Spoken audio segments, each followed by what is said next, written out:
할렐루야. 우리 옆 사람하고 인사 한번 할까요? 참 잘 오셨습니다. 참 잘 오셨습니다. 오늘도 하나님께서 넘치는 은혜로 채워주실 줄로 믿습니다. 오늘 말씀의 제목은 예루살렘을 떠나지 말라, 이런 제목입니다. 오늘부터 사도행전 말씀을 통해서 은혜를 나누려고 합니다. 이 사도행전은 누가복음의 속편으로 기록이 되어 있어요. 기록이 되었습니다. 기록된 연대가 주후 60년에서 63년경에 기록되었을 것이라고 추정을 합니다. 왜냐하면 주후 64년부터 네로 황제의 핍박이 휘몰아치게 되는데 그 핍박에 대한 내용이 전혀 기록되어 있지 않아요. 그리고 주 70년경에는 예루살렘이 완전히 멸망을 당하게 됐죠. 예루살렘이 함락되거든요. 그런데 그런 기록이 전혀 없는 것으로 보아서 AD 60년에서 63년경에 기록되었을 것이다, 이렇게 신학자들이 추정을 합니다. 그리고 사도행전의 저자가 누구죠? 누가입니다. 어떤 분들은 바울이라고 생각하시는 분들이 있는데 사도행전의 저자는 누가입니다. 누가가 기록을 했어요. 사도행전에서는 예수님께서 이제 십자가에 못 박혀 죽으시고 부활하시고 승천하신 그 이후 성령을 보내주시고 또 교회가 어떻게 탄생했으며 교회가 어떻게 성장했는지 그런 과정들을 사도행전에 쭉 기록이 되어 있습니다. 그래서 이제 이 사도행전을 우리가 묵상하면서 하나님께서 왜 성령을 부어주셨는가, 그리고 교회가 어떤 의미가 있는지, 왜 성령 강림 이후에 하나님의 교회가 탄생했는지, 이런 부분에 대해서 우리가 좀 말씀을 배워보도록 하겠습니다. 자, 오늘 그러면 사도행전 이제 1장 1절부터 한번 말씀을 나누겠는데요. 1절에서 2절 한번 같이 읽어볼까요? 데오빌러여, 내가 먼저 쓴 글에는 무릇 예수께서 행하시며 가르치시기를 시작하신부터 그가 택하신 사도들에게 성령으로 명하시고 승천하신 날까지의 일을 기록하였노라. 아멘. 사도행전의 수신자가 누군 것 같아요? 데오빌로여, 내가 먼저 쓴 글에는 무릇 예수께서 행하시며 가르치기를 시작하신부터 그가 택하신 사도들에게 성령으로 명하시고 승천하신 날까지 이를 기록하였노라, 이렇게 얘기하면서 이 사도행전이 데오빌로라고 하는 분에게 보내진 편지라는 것을 우리가 알 수가 있어요. 여러분, 데오빌로라고 하는 사람은 어떤 사람일까요? 두 가지 설이 있습니다. 로마의 아주 고위, 신분이 아주 높은 그리스도인이었을 것이다, 이렇게 추정하는 분이 있고요. 또 하나 설은 이 데오빌로라고 하는 이 헬라어 단어가 두 개의 단어가 합성된 겁니다. 데오스라고 하는 단어와 빌로스라고 하는 단어가 합성됐는데, 데오스라고 하는 단어의 뜻은 뭐냐면 하나님이라는 뜻이에요. 그리고 빌로스, 이것은 친구라는 뜻입니다. 두 단어가 합해져서 하나님의 친구 또는 하나님을 사랑하는 사람들, 그런 뜻이에요. 그러니까 하나님을 사랑하는 사람들에게 이 사도행전을 보냈다라는 겁니다. 그러니 여러분, 이 사도행전은 하나님을 사랑하는 저와 여러분에게 하나님께서 주신 선물인 것을 믿으시기를 바랍니다. 사도행전에서 가장 핵심이 되어지는 구절이 한 구절이 있어요. 여러분 생각에는 사도행전에서 가장 중요하고 핵심이 되는 구절이 어떤 구절 같아요? 사도행전 1장 8절입니다.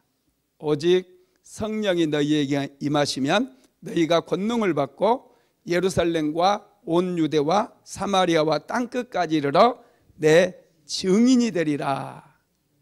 예, 이 말씀이 사도행전을 풀어가는 열쇠와 같은 아주 중요한 말씀이에요. 오직 성령이 너희에게 임하시면 너희가 권능을 받고 예루살렘과 온 유대와 사마리아와 땅끝까지 이르러 내 증인이 되리라. 사도행전에서 가장 또 핵심이 되는 단어가 성령이라고 하는 단어, 성령이 임해야 되니까요. 그리고 또 성령을 받고 난 다음에 우리가 증인이 되는, 이 증인이라고 하는 단어도 아주 중요한 단어라고 할 수가 있겠죠. 하나님 예수님께서 승천하시면서 제자들에게도 성령을 보내주시겠다고 약속을 하셨잖아요. 최후의 만찬 하시면서도 그랬고, 여러분 왜 우리에게 성령을 부어주시느냐 하면 증인을 삼기 위해서, 한마디로 얘기하면 예수 그리스도의 제자를 삼기 위해서 우리에게 성령을 보내주신다라는 거예요. 오늘 우리가 읽은 이 말씀 중에 내가 먼저 쓴 글에는 1절에 보면 내가 먼저 쓴 글에는 이런 말씀이 있죠. 먼저 쓴 글. 이 먼저 쓴 글은 무엇을 얘기할까요? 누가복음을 얘기합니다. 누가복음의 저자도 누가, 사도행전의 저자도 누가입니다. 이 원래 누가복음과 사도행전은 한 권의 책으로 되어 있었는데 나중에 후대에 이게 이제 정교화 작업을 하면서 분리가 되었습니다. 그래서 이 사도행전의 저자인 누가가 먼저 쓴 글에는 했을 때 이 먼저 쓴 글은 누가복음이라는 거예요. 누가복음에는 여러분 복음서잖아요. 누가복음에는 어떤 내용이 기록되어 있겠어요? 예수 그리스도의 탄생과 예수님께서 공생의 사역을 시작하시면서 귀신도 쫓아내고 병든 자도 고치고 또 예수님께서 하셨던 그 모든 말씀, 이런 것들이 누가복음에 기록이 되어 있다라는 거예요. 먼저 쓴 글에는 그런 내용들이 다 기록이 되어 있다라는 것이죠. 그래서 우리가 누가복음을 읽게 되면은 예수님이 누구인가, 그리고 우리가 예수님을 믿어야 구원을 얻는다라고 하는 사실이 이 누가복음에 기록이 되어 있다라는 겁니다. 그리고 이제 누가복음 24장의 마지막 부분에 보면은 예수님의 부활이 기록이 되어 있고 그 증거들을 기록하고 있는데 누가복음 24장 45절에서 48절까지 한번 같이 읽어볼까요? 이에 그들의 마음을 45절에서 48, 24장 저걸로 읽어봅시다. 또 이르시되 이같이 그리스도가 고난을 받고 제3일에 죽은 자 가운데서 살아날 것과 또 그의 이름으로 제사함을 받게 하는 회개가 예루살렘에서 시작하여 모든 족속에게 전파될 것이 기록되었으니 너희는 이 모든 일의 증인이라. 아멘. 저는 46절부터 써놨네요. 여기서. 이 내용을 우리가 네 가지로 요약을 할 수가 있는데요. 부활하신 예수님께서는 먼저 제자들을 찾아오셨다는 거예요. 제자들을 찾아오셔서 절망에 빠져 있는 제자들을 위로해 주신 거고요. 두 번째로는 제자들의 마음을 열어서 성경을 깨닫게 해 주셨다는 거예요. 성경을 그들의 46절에 보면 그들의 마음을 열어 성경을 깨닫게 하시고 그랬잖아요. 성경을 깨닫게 해 주셨다는 거예요. 우리가 예수님의 제자가 되기 위해서는 하나님의 말씀인 성경이 깨달아져야 돼요. 깨닫지 못하면은 이 말씀을 읽어도 전혀 감동이 없게 되고 하나님에 대해서 전혀 모르죠. 예수님이 누구인가에 대해서도 잘 모르게 됩니다. 영적 분별력도 생기지 않는 것이죠. 그 다음에 세 번째로는 너희는 부활의 증인이 되라고 말씀을 하고 있어요. 제자들에게. 그리고 오늘 저와 여러분에게도 부활의 증인이 되라는 거예요.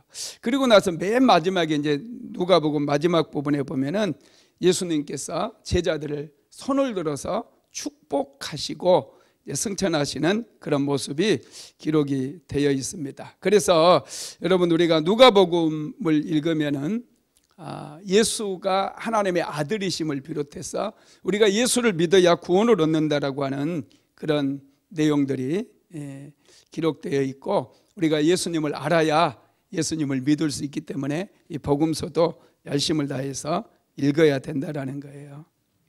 그리고 예수님께서 부활하시고 난 다음에 며칠 동안 이 땅에 계셨습니까?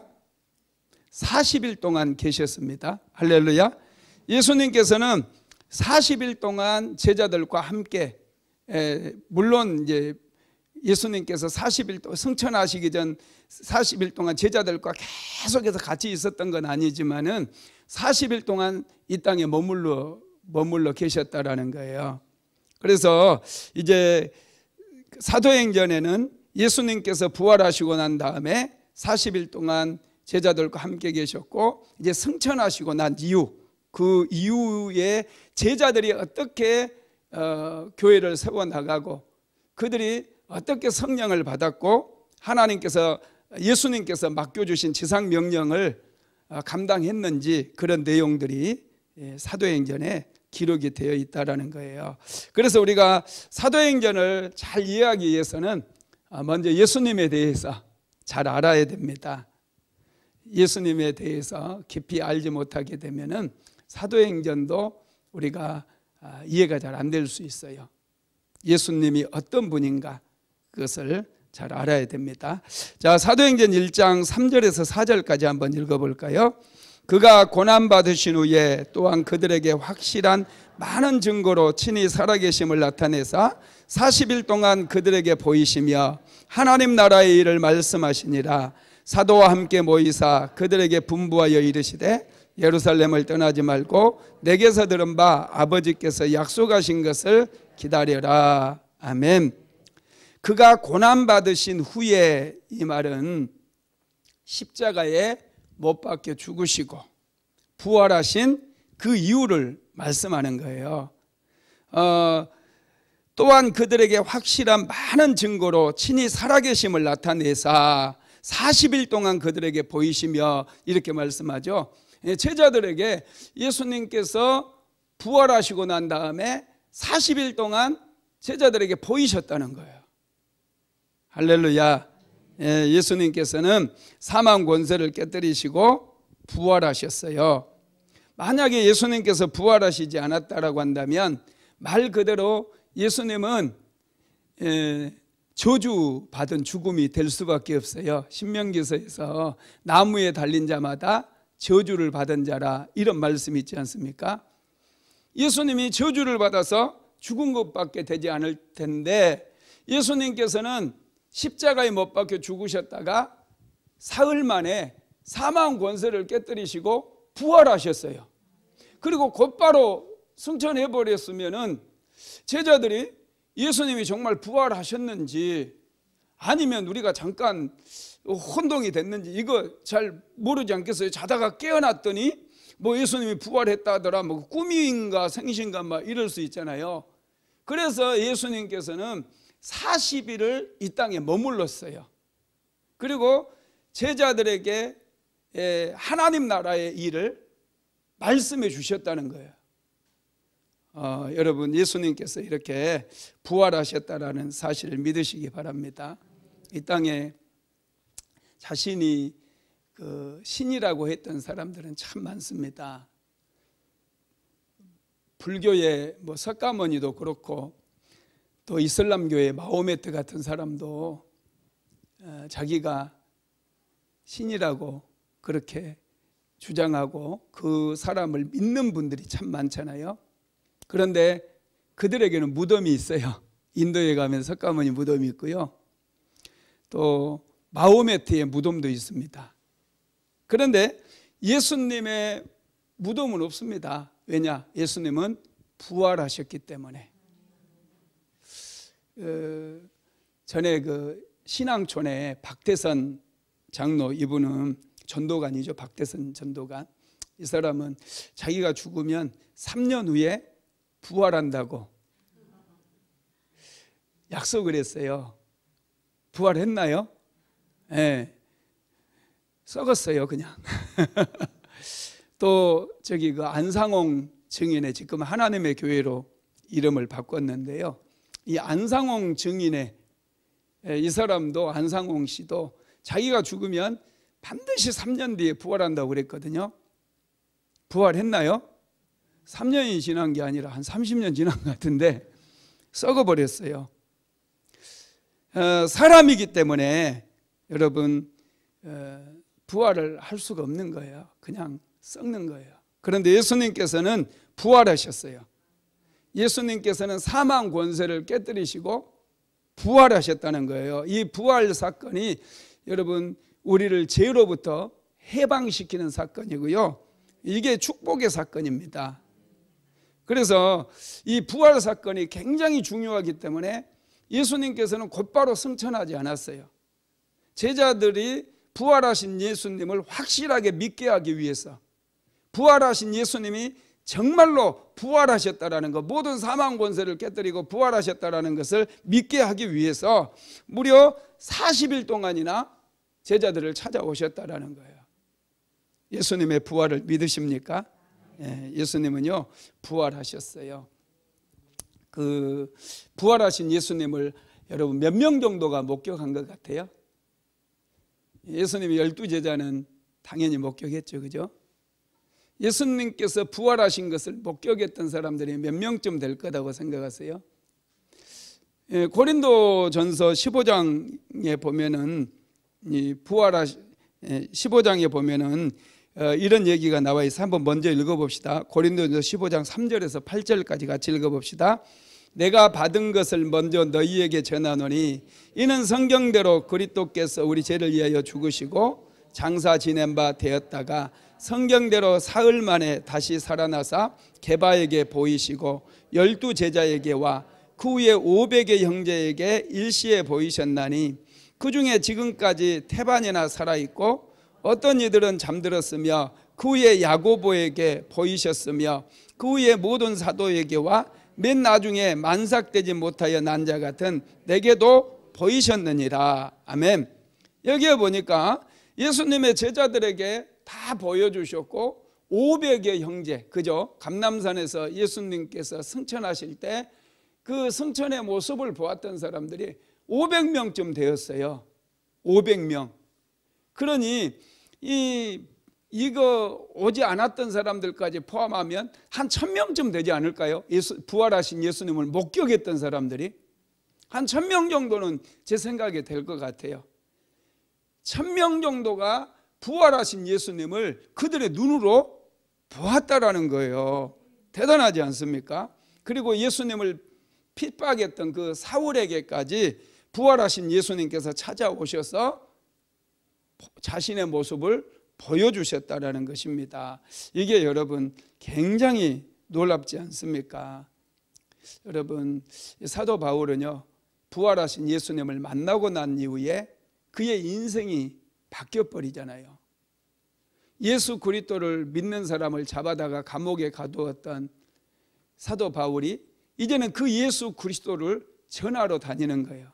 복음 전도자로, 핍박자에서 전도자로 그의 인생이 완전히 달라져 버린 거예요. 저와 여러분도 믿음이 성장하기를 원하고 정말 내가 온전한 믿음의 사람이 되기를 원한다면 부활하신 예수 그리스도를 만나는 이 만남의 사건이 필요합니다. 예수님과의 만남, 이 만남이 이루어지게 될 때 우리의 신앙이 흔들림이 없이 계속해서 성장할 수가 있게 된다는 거예요. 부활하신 예수님을 만나지 못하다 보니 조금만 어려운 일이 찾아오고 힘든 일이 찾아오면 자꾸 의문을 갖게 돼요. 의심을 하게 돼요. 정말로 예수님이 살아계시는가? 정말로 나를 도우시는 분인가? 정말로 나를 좋아하시는 분인가? 나를 구원하실 수는 있는가? 이런 여러분 자꾸 의심이 생긴다는 거죠. 그런데 부활하신 예수님을 만난 사람들마다 그들의 인생이 완전히 변화되는 그런 은혜를 경험하게 되었다라는 것입니다. 그래서 제자들 역시도 여러분 생각해 보세요. 예수님 십자가에 못 박힐 때 다 도망쳐 버렸잖아요. 그런데 이 제자들이 예수 그리스도의 부활을 목격을 하고 그때부터 마음이 열려지고 그들이 예수님이 하나님의 아들이라는 사실을 믿게 됩니다. 그러면서 그들 안에 있었던 두려움이 서서히 걷히기 시작하고 오순절 마가다락방에서 성령을 받고 났을 때 그들은 확신을 갖게 돼요. 그래서 담대하게 복음을 전하기 시작하고 그들에게 두려움이 사라져 버려요. 그들을 그토록 고통스럽게 만들었던 죽음에 대한 공포, 이런 두려움이 완전히 사라지고 제자들은 담대하게 예수 그리스도가 하나님이심을 전하기 시작했다는 거예요. 예수님의 부활과 승천을 전파하기 시작했다는 것입니다. 그렇습니다. 여러분, 예수님께서는 40일 동안이나 예수님의 제자들을 찾아오셔서 자신의 모습을 보여주셨어요. 사도 바울에게만 보여주신 게 아니에요. 그 부활하신 예수님을 만남으로 그들이 온전한 믿음의 사람으로 변화되기 때문에 오늘날 저와 여러분에게도 마찬가지입니다. 예수님은 찾아오시는 분이에요. 우리도 간절한 사모함을 갖게 되면 부활하신 예수님께서 우리에게 오셔서 감동도 주시고 말씀도 깨닫게 해주시고 마음을 열어서 예수님의 말씀도 들을 수 있도록 듣는 길을 열어주실 줄로 믿습니다.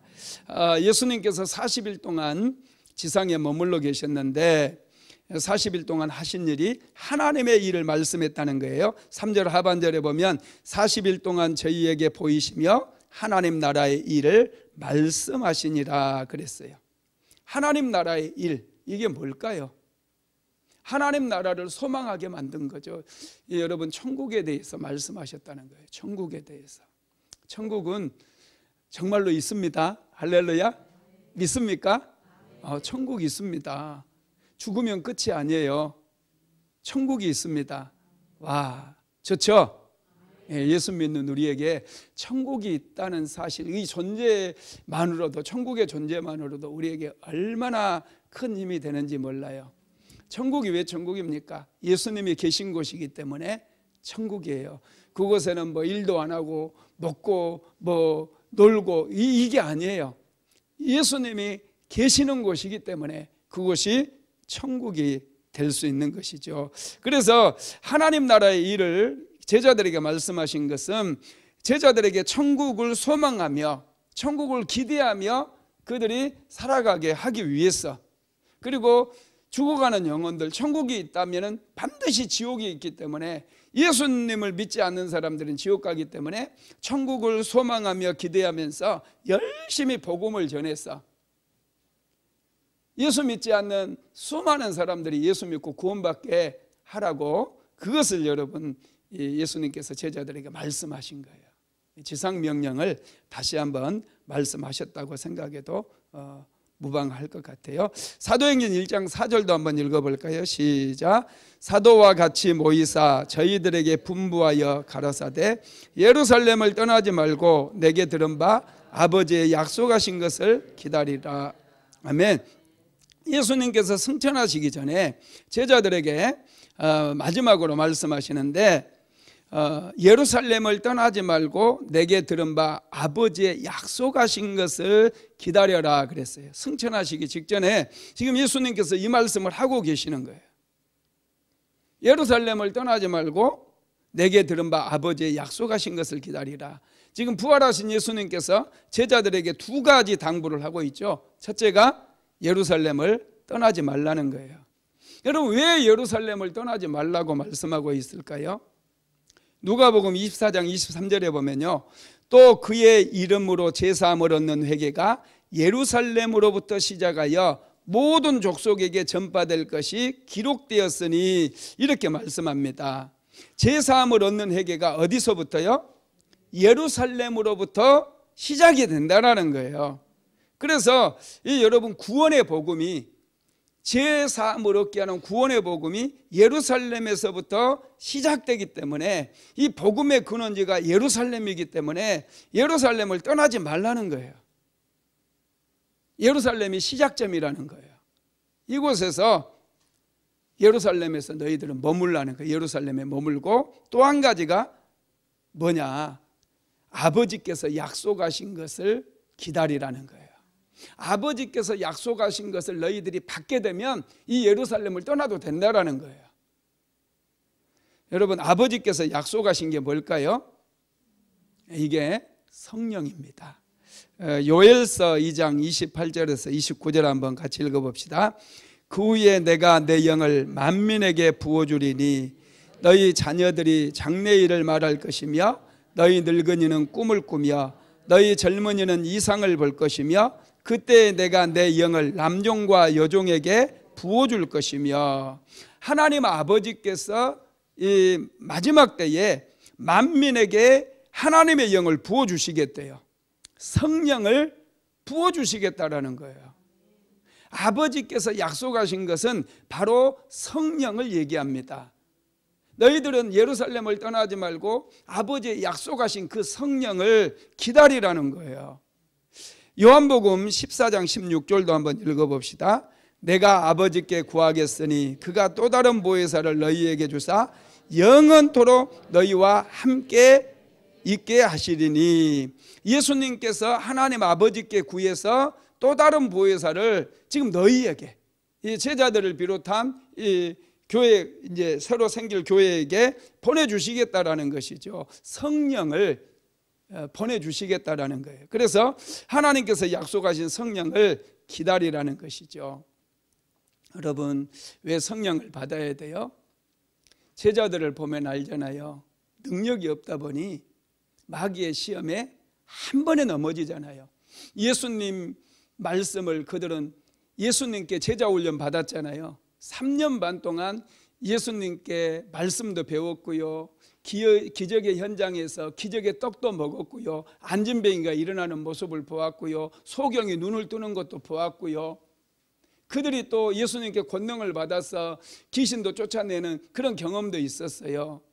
그럼에도 불구하고 예수님께서 십자가를 지실 때 그들은 전부 도망가 버렸어요. 너무 연약했어요. 제자들 역시도 늘 예수님의 수제자였던 베드로도 예수님을 모른다고 3번이나 부인해 버렸잖아요. 그 정도로 연약했다는 거예요. 그런데 제자들에게 성령이 임하게 되면은 뭐가 임하느냐? 능력이 생기는 거예요. 죄를 이길 수 있는 능력, 마귀를 이길 수 있는 능력, 세상에 푹 빠지지 않고 내 자신을 지킬 수 있는 능력, 이런 능력이 생긴다는 거예요. 그래서 예수님께서는 너희들이 예루살렘을 떠나지 말아라. 언제까지요? 성령을 받을 때까지. 너희들이 성령을 받아야 복음을 전할 수 있다는 거예요. 예수님의 복음을 전할 때 많은 핍박이 찾아오고 많은 어려움과 고난이 찾아올 텐데, 이런 고난을 이기고 너희들이 지속적으로 복음을 전하기 위해서는 반드시 성령을 받아야 된다는 거예요. 성령의 도우심이 있어야 너희들이 증인된 삶을 살 수 있고 예루살렘과 온 유대와 사마리아와 땅끝까지 이르러서 내 증인이 될 수 있는 그런 삶을 살 수 있다는 거예요. 사도행전 1장 8절 한번 읽어볼까요? 오직 성령이 너희에게 임하시면 너희가 권능을 받고 예루살렘과 온 유대와 사마리아와 땅끝까지 이르러 내 증인이 되리라 하시니라. 아멘. 성령이 임해야 된다는 거예요. 그래서 아버지께서도 너희들은 예루살렘을 떠나지 말고 아버지의 약속하신 것을 기다려. 아버지께서 약속하신 것이 있다고 그랬죠. 그게 성령이라는 거예요. 예수님께서 제자들에게 승천하시기 전에 이 말씀 주신 거예요.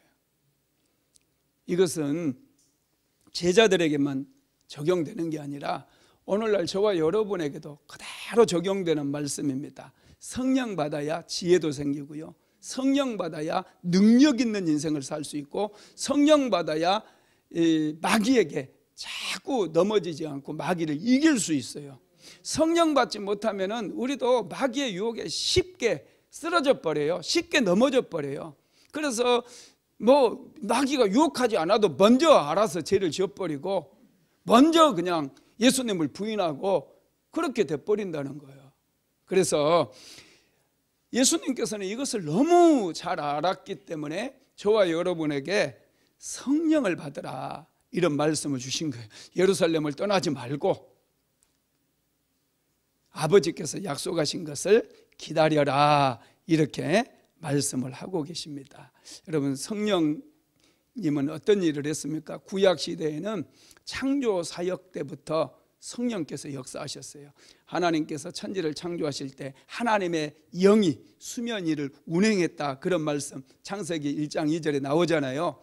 수면 위를 운행했다 그러니까 사람들이 무슨 말씀인가 이렇게 생각할 수 있는데, 마치 암탉을 품는 것처럼 이 온 세상을 만들 때 성령님께서 품으셨다는 거예요.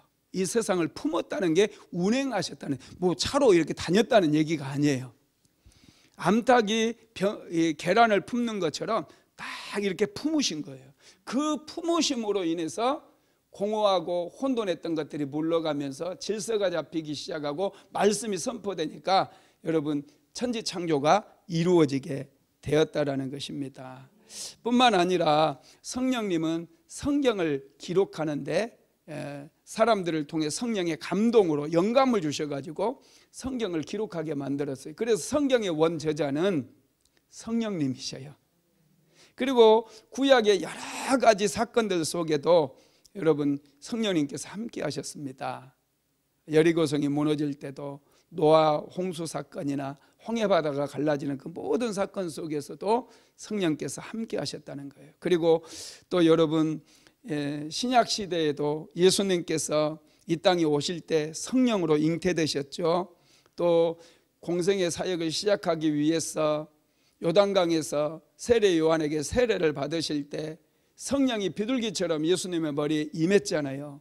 예수님에게 임하셔서 능력을 공급해 주시고 지혜를 공급해 주셔가지고 예수님께서 공생의 사역을 이루어 가실 수 있도록 만들어 주셨다는 거예요. 사도행전 10장 38절 한번 같이 읽어볼까요?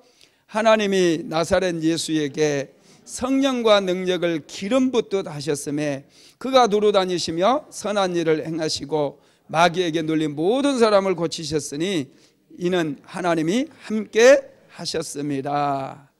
아멘. 성령님은 하나님이시에요. 삼위 하나님, 삼위일체, 성부, 성자, 성령. 이 성령 하나님 삼위 일체의 삼위 하나님 중에 하나님 한 분이시고요. 우리는 성령님을 보혜사라고도 부르잖아요.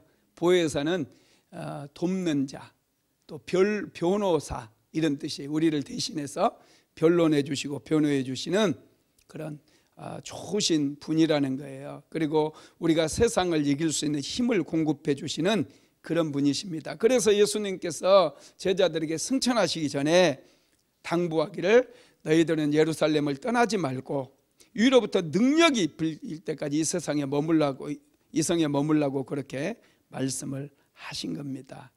여러분, 성령 받기 위해서 그래서 기다림의 시간이 필요해요. 제자들도 기다렸어요.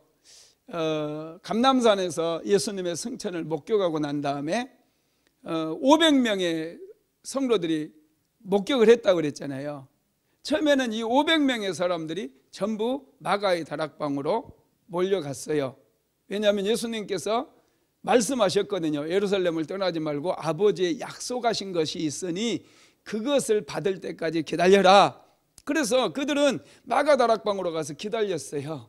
그런데 뭐 하루가 지나고 이틀이 지나고 사흘이 지나고 그럼에도 아버지께서 약속하신 것이 임하지를 않는 거예요.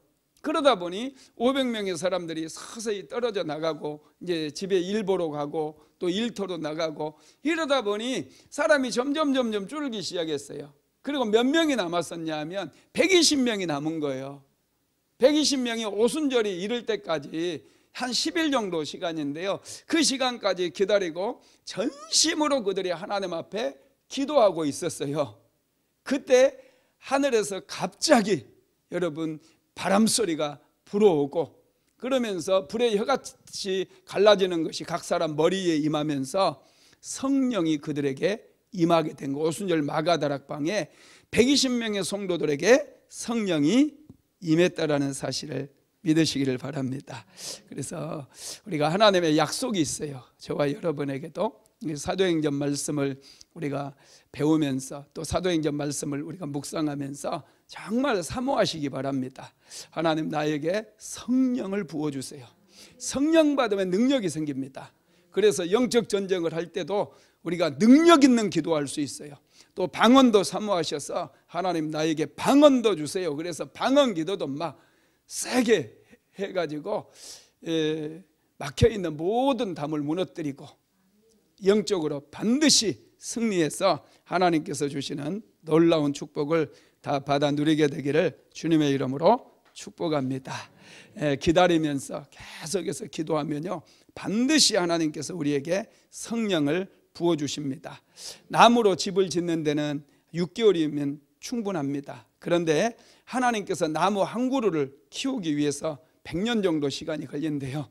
이 거목으로 키우려면 100년 정도 시간이 걸린다는 거예요. 여러분 그렇습니다. 이것처럼 하나님께서 하시는 일은 때로는 시간이 좀 걸릴 수도 있어요. 그러니까 너무 막 안달하지 마시고 믿음으로 참고 기다리면서 꾸준히 하나님 앞에 기도하면 반드시 하나님의 은혜가 부어지고 성령이 우리에게 임하는 것을 믿으시기를 바랍니다. 말씀을 마무리합니다. 우리 인생도 이 기다림의 시간이 필요해요. 기다림은 정말로 중요합니다. 그래서 때로는 하나님의 은혜가 임하기 전에 가장 어두울 때가 있어요.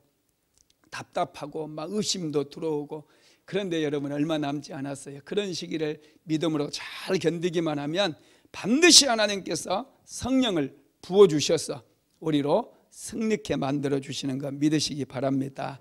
부활하신 예수님은 제자들에게 너희는 예루살렘을 떠나지 말고 아버지의 약속하신 것을 기다려라 그러면서 너희는 몇 날이 못되어 성령으로 세례를 받을 것을 분명하게 말씀해 주셨다라는 거예요. 모두가 사도행전 끝나기 전까지 성령 받고 능력으로 기도하고 능력으로 승리하는 우리 모두가 되기를 주님의 이름으로 축복합니다.